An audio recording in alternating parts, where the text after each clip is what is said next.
nationale, à Paris, boulevard Jourdan, près du parc Montsouris, installé sur les anciennes fortifications de Paris. Voilà. Il y a des maisons de tous les pays du monde qui se côtoient. Et c'est là que j'ai fait ma dernière petite enquête. J'étais dans un cours en 5 minutes. Donc ils ont essayé de décortiquer le langage de l'astrologie. Non, c'est juste un exemple qu'on donnait à travers comment certains discours peuvent être produits de manière à faire en sorte que ce qui dit est toujours perçu comme étant quelque chose qui arrive. Oui, voilà, oui, c'est ça, oui, très juste, oui. Donc, c'est à peu près ça que je me souviens, c'est très très loin dans ma tête. Mais c'était une façon de dire qu'il n'y avait pas de base, c'est ça, c'est une façon de dire que c'était quelque chose qui n'était pas fondé, mais qui pouvait marcher parce que le discours permettait toujours aux gens de se retrouver. Exactement. Donc, ça ne va pas dans ce sens-là. Mais vous-même, vous avez quoi comme formation? Vous avez une formation en sociologie. Oui, alors justement, donc quand même, vous savez qu'Elisabeth Tessier, elle a passé il y a quelques années une thèse de sociologie sur rejet et fascination de l'astrologie dans la société contemporaine, à la Sorbonne, etc. Donc en tant que sociologue, il y a Edgar Morin aussi qui a écrit sur l'astrologie. En tant que sociologue, vous devez quand même pouvoir décrire un peu le phénomène astrologique, qu'est-ce qu'il représente pour les gens. Je ne me suis jamais vraiment interrogé sur ces questions-là, bien honnêtement. J'ai aucune idée. Je crois que, bon, probablement que les gens vont y chercher une validation de choses qu'ils espèrent qu'il va se passer dans la journée ou dans l'année. Mais à vrai dire, j'ai jamais vraiment lu sur cette question. Non.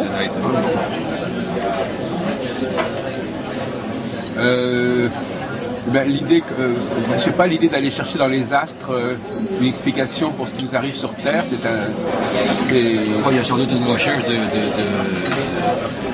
d'explication, de vérité, d'explication de ce que les personnes vivent, des trucs comme ça. Et puis alors... c'est possiblement relié à l'idée que les gens veulent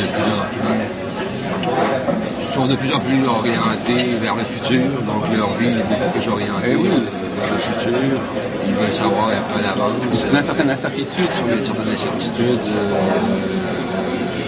Il y a une incertitude dans la société actuelle du fait de l'éclatement de l'ensemble de rapports sociaux, de liens sociaux et tout. Qui fait que les gens vont peut-être se rabattre à l'astrologie pour trouver soit une explication à leur situation, soit pour, dans une logique de prévenir qu'est-ce qui va leur arriver dans l'année. Oui, mais ça correspond aussi à un besoin des êtres humains de faire preuve de prévoyance, de prendre des assurances, de prévoir leur retraite, enfin je ne sais pas, une façon de se projeter sur l'avenir. Pour si jamais il y a un accident, on prend une assurance contre la mort, contre la maladie, contre les accidents, les sinistres de l'eau, du feu, enfin, il y a une façon de se prémunir. Mais plus généralement, même en politique, quelque part aussi, on fait des... on essaie de définir un peu le futur. L'idée de la planification n'est pas une idée nouvelle. La différence fondamentale, c'est que là, on s'en remet à quelque chose je veux dire, lorsqu'on prend une assurance, on sait que si nous arrive un accident, qu'on va avoir une certaine rétribution. Oui, mais on n'est pas sûr d'avoir l'accident. Oui, on n'est pas sûr d'avoir l'accident, ça c'est certain. Sauf que dans l'astrologie, on peut toujours nous dire que vous allez avoir une grande rentrée d'argent dans l'année, mais finalement ça ne veut rien dire. Oui. Et donc, mais les gens vont se raccrocher à ça parce qu'ils ont peut-être besoin d'une certitude. Je sais pas. Enfin, Vous pensez que les femmes sont plus sensibles peut-être à ces questions que les hommes, que ça correspond plus à leur façon de fonctionner Possiblement. Et les prophéties en général, vous êtes peut-être vous êtes de religion chrétienne Il y a quand même, dans l'histoire du christianisme, le prophétisme, ça existe. Hein. On dit que l'arrivée de Jésus a été annoncée. Vous filmez tout ça, là? Comment? Vous êtes en train de filmer? Oui, oui, bien sûr. Vous n'êtes pas d'idée. Donc, même dans l'histoire des religions, il y a ce phénomène. Il y a les prophètes de la Bible, déjà, Ézéchiel, Jérémie, et puis aussi Jésus lui-même dont la légitimité prophétique est liée à ce qu'il avait été annoncé. Et puis il y a l'Apocalypse aussi qui annonce aussi certaines choses. Enfin, je veux dire, dans la tradition judéo-chrétienne, l'idée de parler de l'avenir n'est pas étrangère. Je suis bien d'accord avec ça. Parce que le Canada est quand même un pays très, très marqué par le christianisme, par le catholicisme. Est-ce que, à votre avis, on a entendu parler de certaines positions, il y a des astrologues qui ont eu des problèmes, je crois, au Québec, à une certaine époque, Des astrologues? Oui, des astrologues, enfin, avec les évêques, je ne sais pas exactement. Vous pensez que c'est à peu près la même chose en France et au Québec, la façon dont les gens réagissent à l'astrologie ou... J'ai aucune idée. Ici en France, j'ai jamais discuté de ce genre de sujet-là. Quels sont les sujets sur lesquels vous avez travaillé en fait? J'ai travaillé tout le temps, des politiques de santé, j'ai travaillé. Ah oui, d'accord.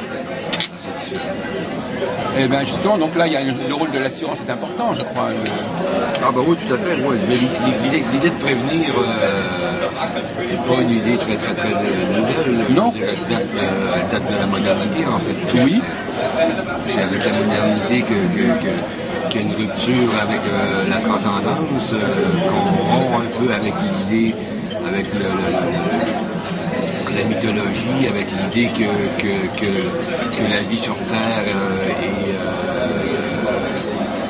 est déterminée par des forces religieuses ou par un Dieu. Et la modernité, dans le fond, c'est quoi? C'est l'idée de dire que nous sommes capables, que la société ou les individus sont capables d'agir sur eux-mêmes. Et donc, c'est tout le rapport de la société elle-même. Et les valeurs transcendantes, il y a une rupture par rapport à ça. Peut-être qu'aujourd'hui, le fait qu'on ait moins de repères fait en sorte que s'y intéresse peut-être davantage à l'astrologie. Vous avez entendu parler de l'étude des risques. Il y a une science du risque, je sais pas, des dangers, de ça. Il y a beaucoup de thèses sur la question du risque, oui. Il y a un livre que j'ai pas lu au complet, mais que j'ai feuilleté de Bex, qui a écrit un truc sur la société du risque. Il y a François Ival qui a écrit des trucs sur la question de l'état-providence et du risque. Mais l'idée de prévenir est une idée qui vient avec la modernité. C'est une idée où on dit que la société est capable d'agir sur elle-même. Et donc, à partir de ce moment-là, déjà là, l'idée d'agir sur soi-même, c'est déjà entrer dans une autre temporalité qui était celle de l'auparavant. Mais par exemple, le simple fait de déterminer le cycle des élections, par exemple dire voilà, telle personne est élue pour 4 ans ou pour 5 ans, et de dire là, les prochaines élections auront lieu dans 5 ans, c'est une façon de baliser un peu le temps et l'avenir. Ça se rapproche par certains côtés, c'est de nous dire que tous les 5 ans ou tous les 4 ans aux États-Unis, on fait des élections présidentielles. C'est une façon de vouloir un peu structurer le temps.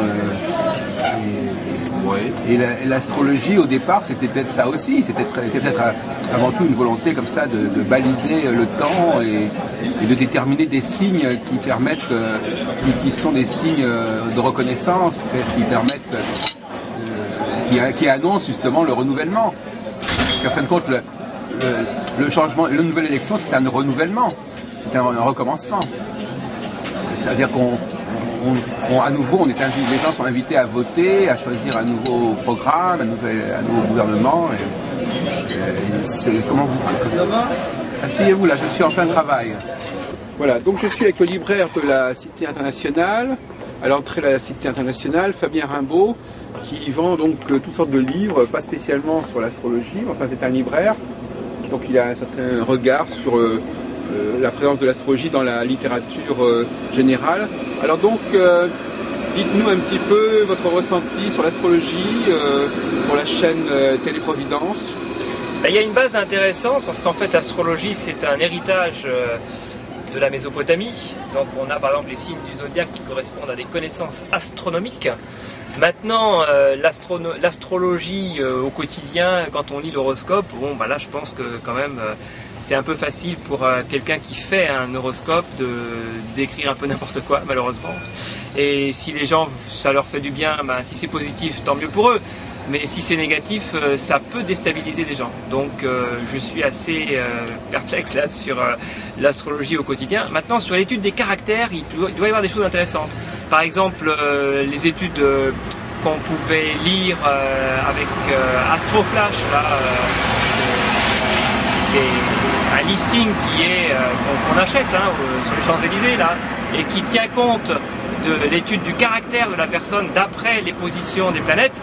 Alors, est-ce que ça correspond à quelque chose d'autre éventuellement? Mais en tout cas, ce qui est dit, moi j'ai mon Astroflash personnel, et je l'ai lu et relu, et c'est drôle parce que, en fait, il a été édité dans les années 70. Et je suis resté peut-être une dizaine d'années sans le lire. Et quand je l'ai relu, je me suis dit, mais c'est tout moi, quoi. Vraiment, c'est un portrait tout craché de moi. Et en plus, j'ai découvert dans cet Astroflash que des choses auxquelles que je ne soupçonnais pas qui puissent arriver, mais sur ma vie personnelle, sont arrivées dans les 10 ans après. Donc je pense qu'il y a une base intéressante, ça reste à creuser en quelque sorte, notamment l'héritage des Mésopotamiens, qui se basait sur les saisons, sur les cycles. Il y a des cycles, c'est vrai, il y a des cycles naturels, quoi. Il faudrait étudier exactement quel est le rapport entre les cycles naturels et l'influence sur le comportement, sur, je sais pas, au moment où on est, qu'est-ce qui se passe. En fait, je cherche à comprendre. Et je n'ai pas toutes les réponses. Je constate simplement qu'il y a des choses vraies dans l'étude des caractères. Bon, moi, personnellement, je suis Verseau, ascendant Vierge. Et je trouve que les caractères qui sont donnés à ces deux signes zodiacaux me correspondent bien. Mais je ne vais pas lire mon horoscope pour autant parce que je pense que c'est pas sérieux de dire que tel jour il va arriver telle chose. Ça. Et alors au niveau des livres que vous vendez, est-ce que vous avez déjà vendu des choses qui touchent à l'astrologie? J'ai vendu un livre sur l'astrologie il n'y a pas si longtemps, astrologie française, et ça m'est arrivé de vendre un livre sur l'astrologie arabe. Oui. Oui, il y a un peu plus longtemps. Alors, donc, vous pensez que ce n'est pas ce genre de livre que les gens peuvent vendre, peuvent acheter chez vous, en fait? C'est rare, mais pourquoi pas? Moi, je veux bien. Si on me commande un livre, si je l'ai en stock, je veux bien le vendre. J'ai des livres d'astrologie. Bon, si on me demande, par exemple, un livre sur la balance, je vais apporter un livre sur la balance. Alors, dans le milieu, puisque vous fréquentez le milieu des espérantistes, est-ce que vous pensez que les espérantistes sont a priori intéressés par l'astrologie? Non, pas spécialement, il n'y a aucun rapport entre les deux. Est-ce qu'il y a un mot pour dire l'astrologie en espéranto? Astrologio. Astrologio, et l'astrologue c'est astrologo. Et l'horoscope, ça existe aussi? Horoscopo.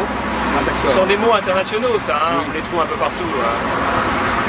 Et d'une manière générale, qu'est-ce que vous pensez des prophéties plus largement alors ça c'est autre chose. Ah oui. Oui, enfin Nostradamus, pas spécialement parce que Nostradamus, faudrait vraiment. Ça a été écrit à une époque où il y a des choses qu'on pouvait pressentir.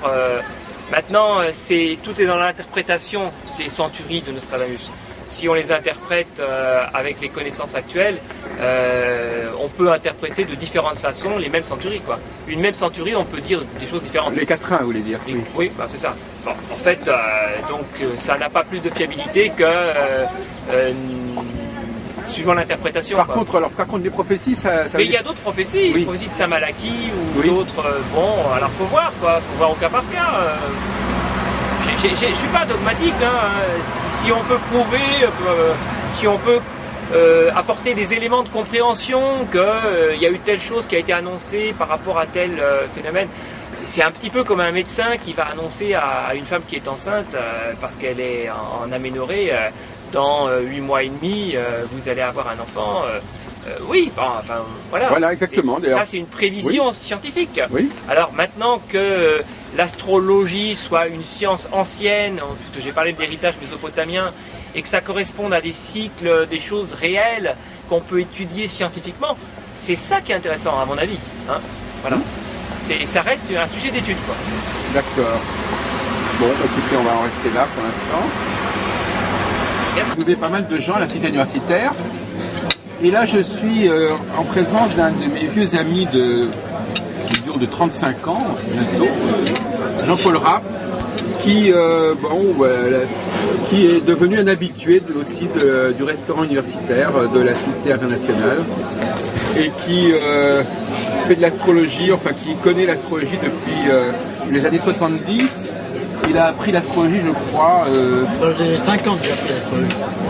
Oui, alors il a appris l'astrologie dans les années 50, donc il devait avoir... quel âge il avait? Il avait même pas 20 ans. 10 ans. Oui, 10 ans. Comment ça, 10 ans? C'était une amie de tes parents qui était astrologue, c'est ça? Qui habitait rue Saint-Nicolas? Voilà. Comment s'appelait-elle? Madame Gauthier. Madame Gauthier. Alors, donc elle t'a donné le virus de l'astrologie? Tout à fait. Et tu t'en souviens de ce moment-là? Et donc, très bien. c'était pas trop difficile au niveau des calculs, tout ça? C'était à ton niveau de tes... Ah non, je lisais simplement des livres. Ah oui. Donc, oui, donc... Je ne faisais aucun calcul. C'est 10 ans plus tard que j'ai fait des calculs. Ah oui, d'accord. Ouais. Bon, alors, tu as connu pas mal de gens dans milieu astrologique. Je crois que tu as été au congrès notamment de 74, voilà, au Méridien, qui était vraiment le grand congrès qui a été un des premiers congrès. Après, il y en a eu énormément, mais... l'américaine. Voilà, Julian Sturm, voilà. Qu'on a réinvité ensuite. Alors, est-ce que tu as des... J'ai également été rue Cajas, sinon... Rue Lascaz? Lascaz, mais où aux réunions du CIA? Voilà, tout à fait. Ah bon? Ouais. On s'est croisés là-bas ou c'était après moi D'ailleurs, vous interveniez assez souvent. Ah oui? Et vous avez agacé plusieurs fois certaines personnes de l'auditoire. Ah oui? Ouais. Mais on se connaissait pas directement, si? Je crois qu'on a... Peut-être... on s'est retrouvés après. Oui. Parce qu'on était voisins. Voilà. C'est ça, on a dû se redire, tiens, on était tous les deux rue de Colbiac en fait. Oui. Donc notre ami est pharmacien. En fin de compte, on s'est vraiment connus au Méridien, au moment du congrès. Pourquoi est-ce qu'on s'est connus à ce moment-là? Qu'est-ce qui s'est passé? On a discuté. Oui. On s'est aperçu qu'on habitait pas loin l'un de l'autre. Ah oui, d'accord, oui. Voilà. Et qu'est-ce que tu retiens comme souvenir de ce congrès? Tu es venu tous les jours parce que ça a été très long, il a duré une dizaine de jours. Tu es venu, tu n'es pas venu oh non, parce qu'il a duré toute la semaine en fait. Bon, alors, j'ai jamais très bien compris, enfin je te tutoie quand même, j'ai jamais très bien compris ce que l'astrologie... bon, j'ai l'impression que tu n'as pas changé sur l'astrologie depuis 30 ans. Est-ce que je me trompe? Ou depuis 40 ans? Est-ce que les bases que tu as apprises, elles sont restées à peu près immuables, non? Non, pas immuables. Je suis resté assez adepte de l'astrologie de Barbeau et puis d'une autre astrologue qui s'appelait...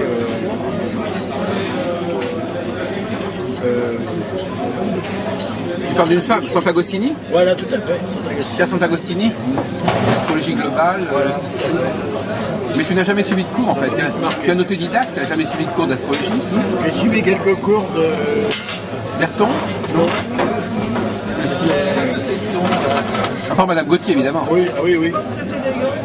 J'ai suivi des cours dans les années 70. Ah oui? Oui. Où c'était? C'était... D'ailleurs, il est venu après aux réunions du MAU. Oui.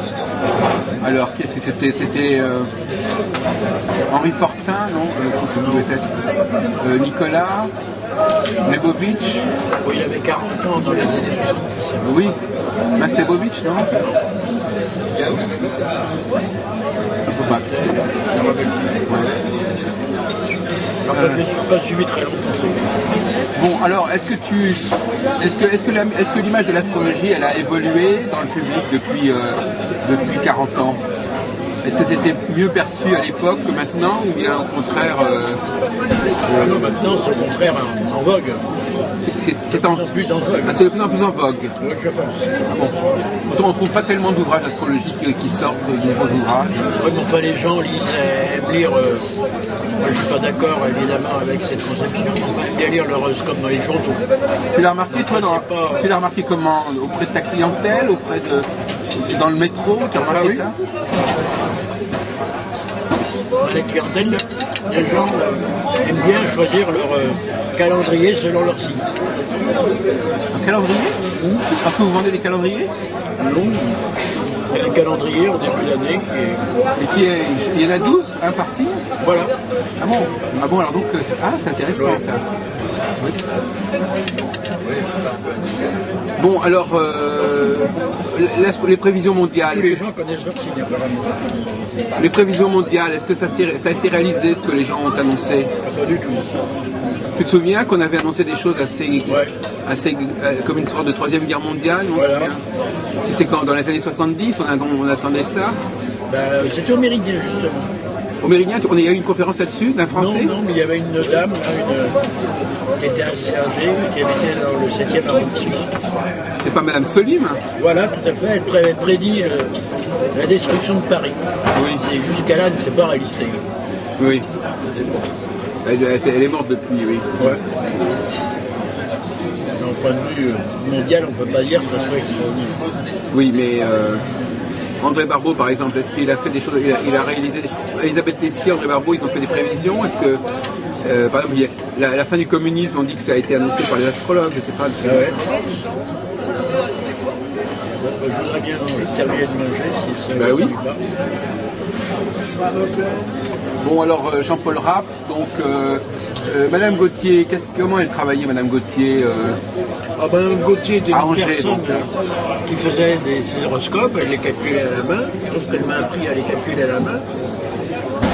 Et encore avec beaucoup de prudence, car en fin de compte, elle était, comment dirais-je, elle avait peut-être peur que je me lance dans l'astrologie. J'avais dans les 15-20 ans, donc je le faisais un petit peu en douce presque. Ah oui, Oui. Par contre, Mme Bouillon, qui était son amie, qui est malheureusement décédée depuis assez jeune, c'est elle qui m'a dit, mais non, au contraire, il faut que Jean-Paul continue à étudier l'astrologie si ça l'intéresse vraiment. mais tu n'as jamais envisagé de devenir astrologue, en fait? Non, je suis resté toujours un éternel étudiant prolongé en astrologie. Est-ce que ta formation scientifique correspond, enfin, est compatible avec l'astrologie? Parce que tu as quand même été formé à la dure, enfin, de cette manière. Oui. Moi, je pense qu'il y a l'astrologie, il y a matière à réflexion pour un scientifique. Et notamment dans le domaine de la biologie, de la génétique. Alors disons que dans les mathématiques, je ne suis pas un grand mathématicien, donc évidemment j'ai peut-être un petit peu de peine lorsqu'on travaille un petit peu sur le logarithme, enfin sur des calculs astronomiques. Là j'avoue que je suis un petit peu dépassé. Mais au niveau des fonds, est-ce que toi, en tant que quelqu'un qui a fait un peu, qui est passé par le domaine du médical, qui est l'auteur d'ailleurs d'un livre sur le doping. Oui, tout à fait. Est-ce que le mot doping a un rapport avec la dopamine? Non, ça n'a pas de rapport? Non, ça n'a pas de rapport avec Ça n'a pas du mot dopamine, ça n'a pas de rapport avec l'idée d'un excitant. C'était vrai que dopamine, dopage, il y a la même racine. Oui. Ce sont des excitants. Voilà. Tout à fait. Bon, donc l'astrologie, est-ce que toi, si on te demande comment ça marche l'astrologie, c'est-à-dire comment les astres agissent sur nous, tu as une théorie là-dessus? Je pense qu'ils agissent par, comment dirais-je, des rayonnements cosmiques certainement. Oui. Puisque la Lune, elle agit bien sur les marées, elle agit bien sur pas mal de choses. Donc pourquoi est-ce que... je pense que l'on baigne dans l'univers et on fait partie d'un univers, on ne peut pas nous extraire de l'univers.